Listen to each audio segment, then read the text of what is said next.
Assalamualaikum warahmatullahi wabarakatuh. Selamat datang kembali di Point of Prasasti. Kembali lagi bersama saya Nurmasita Syahril, host pada podcast kali ini. Nah, pada podcast kali ini kita akan membahas tentang akademik dan organisasi. Warna-warni kehidupan kuliah tentunya sangat menarik untuk diperbincangkan. Problematika yang sering dihadapi oleh mahasiswa yaitu harus memilih antara kuliah maupun organisasi. Dalam hal ini kita perlu memahami pentingnya organisasi untuk mencari pengalaman dan identitas kehidupan baru.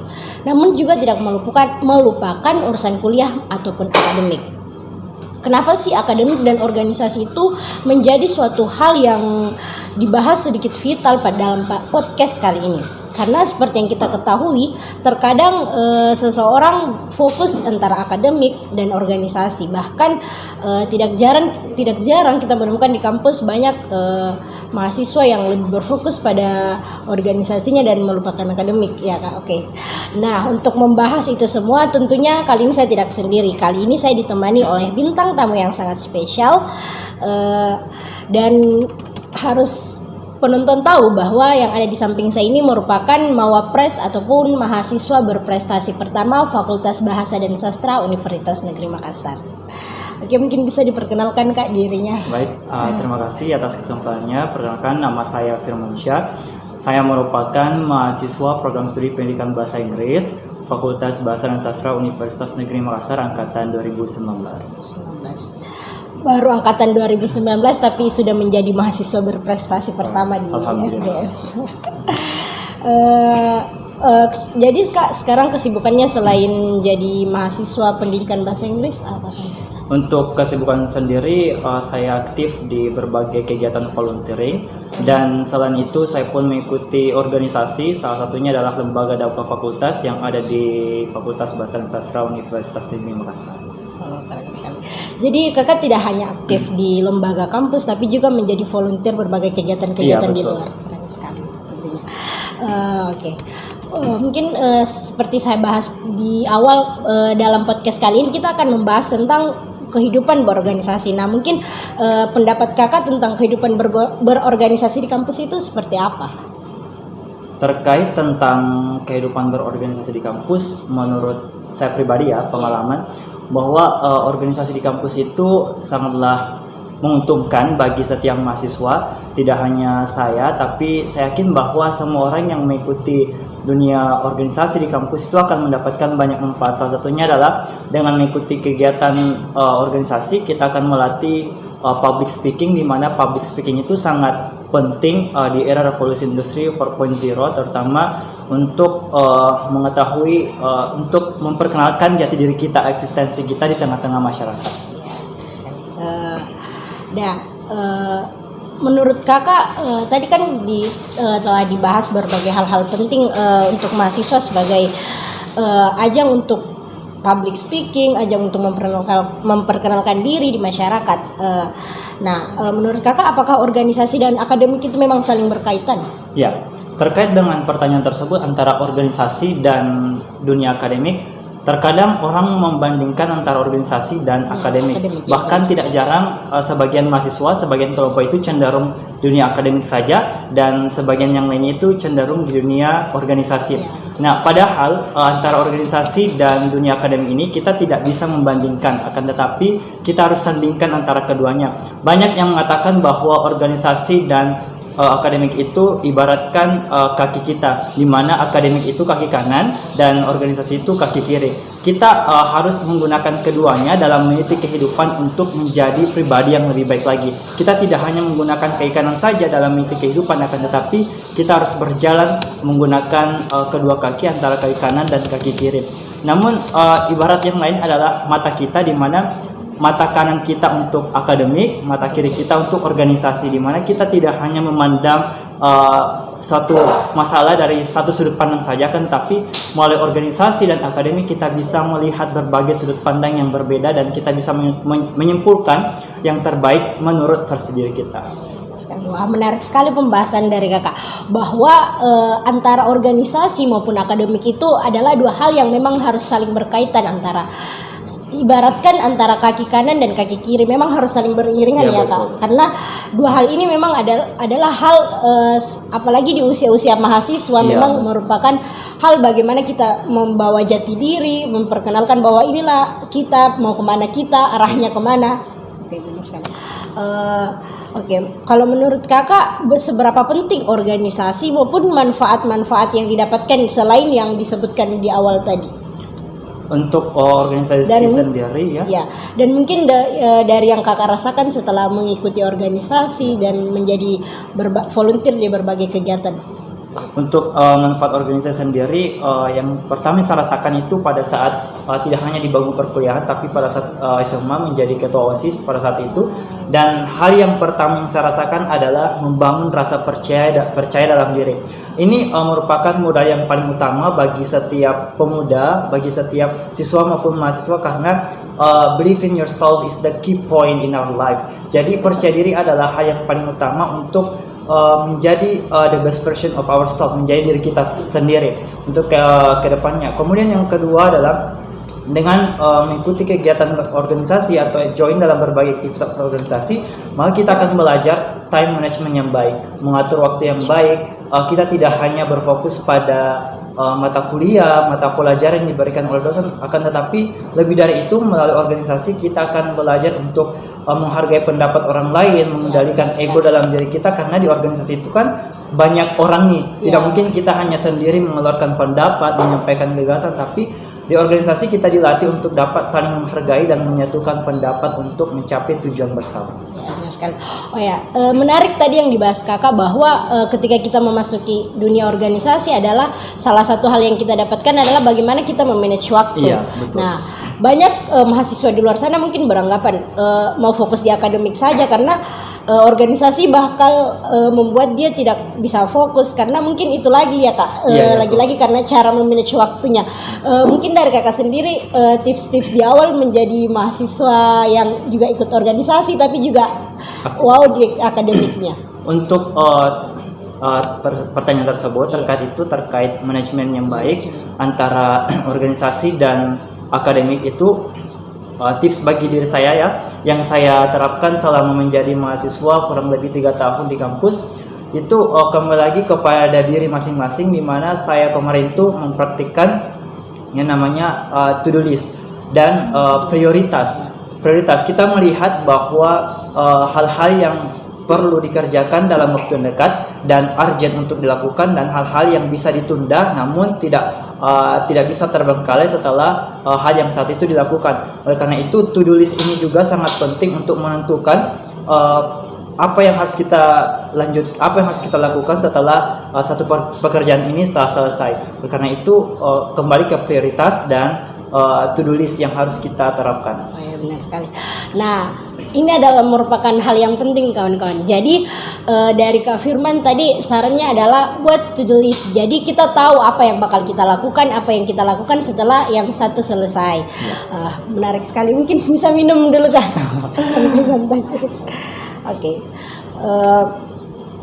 Dan mungkin Kak pertanyaan selanjutnya, tidak menutup kemungkinan bahwa jika mengikuti organisasi yang beraktivitas itu tugas kuliahnya yang menumpuk, mengalami titik jenuh. Nah mungkin tips Kakak kepada mahasiswa-mahasiswa yang dalam tanda kutip aktif nih di organisasi juga akademiknya, tapi masuk ke dalam titik jenuh, wah capek sepertinya, nggak bisa lanjut karena gitu kayak capek mungkin, terbebani di sisi lain akademik harus, di sisi lain juga tanggung jawab di organisasi. Nah mungkin ada saran dari Kakak bagaimana cara kita untuk melewati masa-masa ini?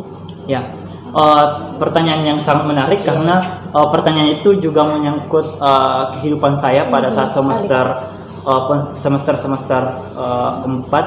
dan 5. Pada saat itu saya mengikuti program kampus mengajar angkatan 2, di mana program ini bertujuan untuk membantu mahasiswa keluar out of their comfort zone, keluar dari zona nyaman, keluar dari prodinya, program studinya untuk mengabdi di masyarakat, terutama dalam mengajar. Nah, terkait dengan rasa jenuh antara banyaknya kegiatan di organisasi, kemudian tugas yang masuk dari dosen silih berganti, bagaimana cara mengatasinya, hal-hal yang harus dilakukan itu Pertama, tanamkan dalam diri bahwa tidak semua orang mendapatkan amanah seperti yang kita dapatkan. Oleh karena itu kita boleh mengeluh, tapi dan kita tidak boleh berhenti, never stop doing like that. Jangan pernah berhenti untuk melakukan itu. Jika kita lelah, kita harus beristirahat, karena kita tidak boleh memaksakan sesuatu itu di luar batas kemampuan kita. Tapi yang harus kita garisbawahi adalah jangan pernah berhenti untuk melakukannya. Istirahat jika capek dan lanjutkan jika sudah bersemangat kembali. Kemudian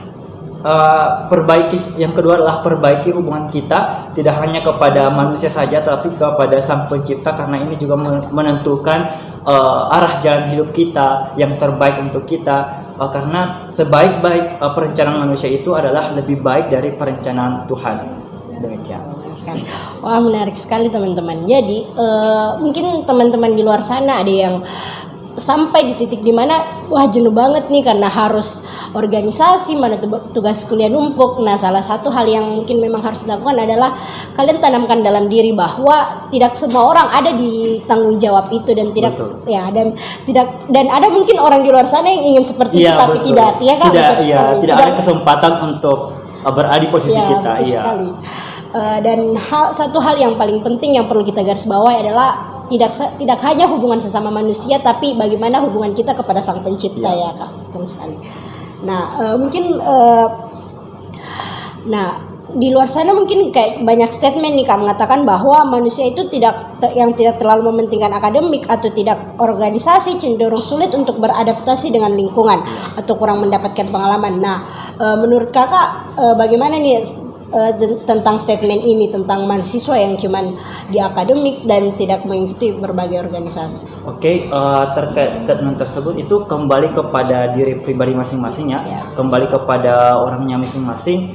It maybe could be yes, it also could be no. It depends on the people how they acknowledge this statement. Jadi ini bisa jadi iya, bisa jadi tidak. Tapi ini kembali kepada orangnya. Jika memang saya pernah merasakan hal ini, di mana pada saat saya belum mengikuti mengenal dunia organisasi, saya cenderung menutup diri, introvert terhadap lingkungan, orang-orang baru, sehingga banyak orang mengatakan bahwa saya sombong, saya tidak mau menyapa orang lain, padahal itu tidak seperti yang mereka kira, karena kita bersifat introvert, tidak mau membuka pembicaraan terlebih dahulu. Oleh karena itu betul, jika ini dikembalikan kepada saya, ini betul. Karena melalui organisasi kita akan mendapatkan banyak pengalaman, kita akan mulai membuka pembicaraan dengan orang lain, mulai terbuka. Tapi sebatas, ada batasannya juga, ada batas wajarnya, di mana kita harus saling berbagi dan di mana kita harus saling berkomunikasi dan bertukar gagasan. Benar sekali. Jadi tentang statement-statement di luar sana bahwa mungkin ada dari teman-teman yang aktif di organisasi ini punya statement yang buruk terhadap mahasiswa yang wah dia cuma akademik tuh dan tidak pandai dalam beradaptasi. Nah, dari Kakak sendiri ini bakal dikembalikan kepada diri kalian. Tapi memang nilai plusnya itu ya Kak ada kalau kalian juga aktif di organisasi, karena hal itu akan membuka kepercayaan diri dari yang contohnya dari Kakak sendiri yang tadi introvert, setelah bergabung di organisasi mulai membuka diri, menyampaikan gagasan-gagasan sekali ya. Nah, mungkin Kak tips nih dari Kakak, karena Kakak punya faktornya yang bagus nih, selain aktif di organisasi juga memiliki akademik yang baik, jadi mawapres pertama di FBS. Nah, mungkin tips dari Kakak untuk mahasiswa di luar sana bagaimana sih menyeimbangkan antara organisasi dan kuliah? Ya, untuk terkait tips dan trik untuk menyeimbangkan antara dunia organisasi dan dunia akademik, yang pertama kita harus mengetahui bahwa menentukan purpose, menentukan tujuan terlebih dahulu. Apa sebenarnya tujuan kita untuk masuk dunia kampus, dunia akademik, dan apa tujuan kita untuk masuki dunia organisasi. Karena kedua hal ini tidak menutup kemungkinan seorang akan lebih condong kepada salah satunya jika dia tidak memiliki tujuan yang baik. Dia tidak memiliki tujuan dalam artian tidak seimbang antara organisasi dan dunia akademik. Jadi kembali lagi kepada tujuan. Seorang penulis hebat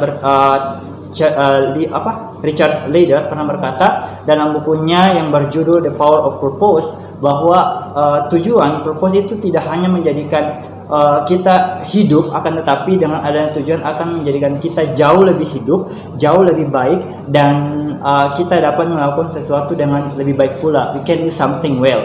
Jadi hal itu yang pertama adalah tujuan. Kemudian yang kedua adalah mengasah skill kita. Jadi dunia akademik itu kita tidak hanya berfokus kepada duduk di kelas, menerima pelajaran, menerima mata kuliah dari dosen, berdiskusi dengan teman, tapi melalui akademik juga kita bisa mengasah kemampuan kita, misalnya kemampuan menulis, kemudian kemampuan public speaking yang juga sangat penting di era revolusi industri ini.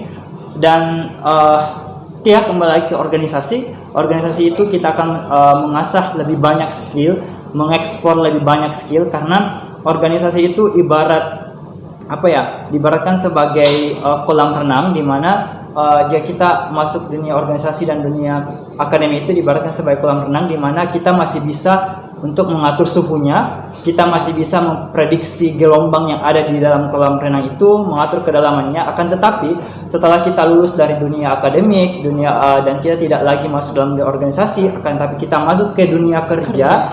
Nah, itu diibaratkan sebagai lautan yang luas. Kita tidak akan mampu lagi untuk memprediksi gelombang, palung laut yang terbentuk secara alami, arus yang datang secara tiba-tiba. Jadi kembali lagi kepada tujuan, kemudian asah skill, dan yang ketiga adalah networking atau jejaring. Jadi manfaatkan kesempatan ini, kampus, akademik, dan organisasi untuk membangun jejaring. Mumpung kita ada kesempatan untuk berteman, memiliki banyak teman, jadi manfaatkan dengan sebaik-baiknya. Mungkin itu saja. Menarik sekali. Jadi salah satu hal yang paling penting bagi teman-teman untuk menyeimbangkan antara organisasi maupun akademik adalah punya tujuan. Tahu tujuan kalian masuk di akademik, tujuan kalian di organisasi, dan terpenting adalah manfaatkan jika kalian masuk di organisasi, manfaatkan networkingnya tadi ya Kak. Betul sekali. Karena teman-teman tidak akan tahu apa yang akan dilalui setelah selesai dari dunia akademik. Betul sekali. Nah Kak, mungkin ada nih sebuah pertanyaan tambahan dari kami. Ya, boleh. Selaku kakak sebagai mawapres 1 ataupun mahasiswa berprestasi. Nah mungkin Kak, apa sih tips-tips dari kakak sehingga bisa mendapatkan gelar mawapres pertama ini?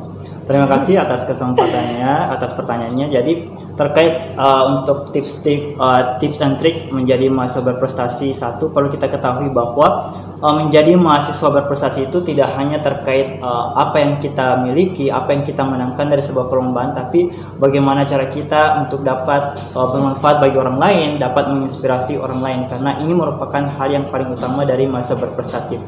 Namun untuk tips and triknya sendiri adalah pertama, berbanyak mengasah skill, karena ini juga tergantung dari seberapa jauh kita untuk mengenal diri sendiri. Karena jika kita tidak mampu mengenal diri sendiri, bagaimana cara kita untuk memperkenalkan diri kita kepada orang lain? Tentu kita akan hilang di tengah-tengah masyarakat luas.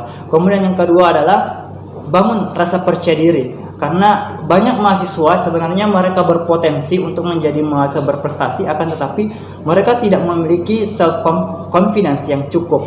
Mereka tidak mampu menunjukkan passion yang ada dalam diri mereka, sehingga mereka bersikap menutup diri dan tidak mau terbuka terhadap orang lain. Kemudian yang ketiga adalah bersikap adaptif, karena perlu kita ketahui bahwa mereka yang bertahan adalah mereka yang siap dengan mental, mereka yang siap dengan skill, pengetahuan, dan juga pengalaman. Nah Kak, mungkin banyak nih kawan-kawan di FBS khususnya belum tahu apa sih syarat-syarat untuk menjadi mahasiswa berprestasi di kampus FBS itu sendiri.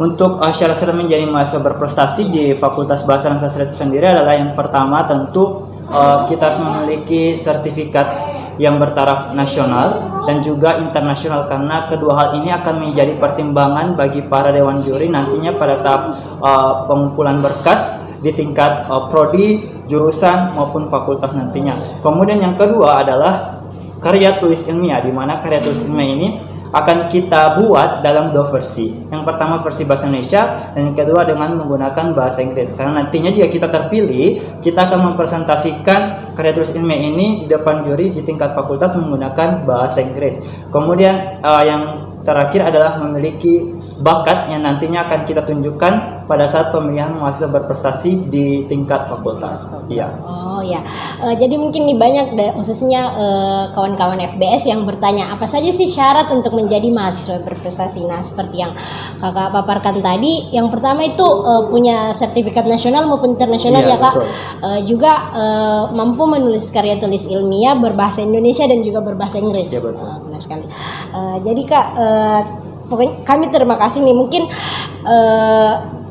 podcast kali ini benar-benar bermanfaat bagi kawan-kawan di luar sana yang bingung antara memilih organisasi maupun akademik. Nah, kali ini mungkin kata-kata terakhir deh dari kakak tentang akan pentingnya bagaimana kuliah dan organisasi itu saling beriringan. Ya. Baik, satu pesan saya adalah never stop learning because learning is a never ending adventure. Jadi jangan pernah berhenti untuk belajar, karena belajar adalah hal yang paling utama dalam hidup kita meskipun kita telah tiada. Melalui belajar, kita tidak hanya belajar di dunia kampus saja, organisasi, tapi dimanapun itu kita harus belajar, menerima keadaan, beradaptasi dengan lingkungan, karena semua ini adalah bagian dari perjalanan hidup. Sekali. Mungkin juga seperti kata pepatah ya kak, setiap tempat adalah sekolah dan setiap orang adalah guru. Betul. Oke, betul sekali. Nah, terima kasih banyak untuk Kak Firman atas kesempatannya bisa menjadi narasumber di podcast kami kali ini. Sama-sama. Oke, kita tutup ya obrolan podcast kali ini. Semoga obrolan kali ini dapat memberikan manfaat bagi teman-teman di luar sana tentang bagaimana sih menyeimbangkan organisasi dan akademik, juga kiat-kiat menjadi mahasiswa berprestasi. Betul. Tentunya. Oke, terima kasih. Kita tutup podcast kali ini. Wassalamualaikum warahmatullahi wabarakatuh.